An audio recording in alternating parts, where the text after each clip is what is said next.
മലയാളി ഡോക്ടർക്ക് Sharjah excellence പുരസ്കാരം. കോട്ടയം കുറുവിലങ്ങാട് സ്വദേശി ഡോക്ടർ സണ്ണി കുര്യനെയാണ് മികവിന്റെ പുരസ്കാരം നൽകി ആദരിച്ചത്. ഈ വർഷം എക്സലൻസ് അവാർഡിന് തെരഞ്ഞെടുക്കപ്പെട്ട ഏക ഇന്ത്യക്കാരൻ ഡോക്ടർ സണ്ണി കുര്യനാണ്.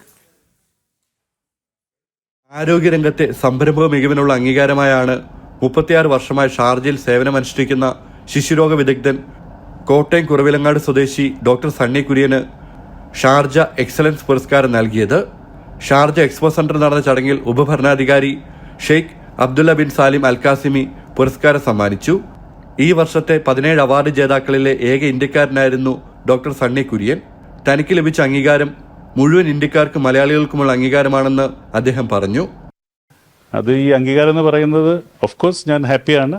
ബട്ട് ഇതെല്ലാം നമ്മുടെ ഇന്ത്യൻ കമ്മ്യൂണിറ്റി, ഇന്ത്യൻ സമൂഹത്തിനുള്ള ഒരു റെക്കഗ്നേഷനായിട്ട് ഞാൻ കാണുന്നത്. കാരണം ഷാർജ എന്ന് പറയുന്ന വളരെ കൺസർവേറ്റീവ് എമിറേറ്റ് ആണ്. പക്ഷേ ഇതുപോലൊരു അവാർഡ്, ഒരു എൻ്റർപ്രനർ അവാർഡ്, അത് ഇൻസ്റ്റിറ്റ്യൂഷൻ ചെയ്തതിലും എനിക്കത് നൽകിയതിനും എനിക്ക് തോന്നുന്നു നമുക്കൊരു ഓവറോൾ ഇന്ത്യൻ കമ്മ്യൂണിറ്റി ഉള്ള അവാർഡാണ്. വർഷങ്ങൾക്ക് മുമ്പ് 2 തവണ ഇദ്ദേഹത്തിന്റെ സ്ഥാപനമായ സണ്ണീസ് ക്ലിനിക്കിനെ തേടി ഷാർജ ചേംബർ ഓഫ് കൊമേഴ്സ് നൽകുന്ന എക്സലൻസ് അവാർഡ് എത്തിയിരുന്നു. ഇത്തവണ വ്യക്തിപരമായാണ് ആദരം. ജനം, ദുബായ്.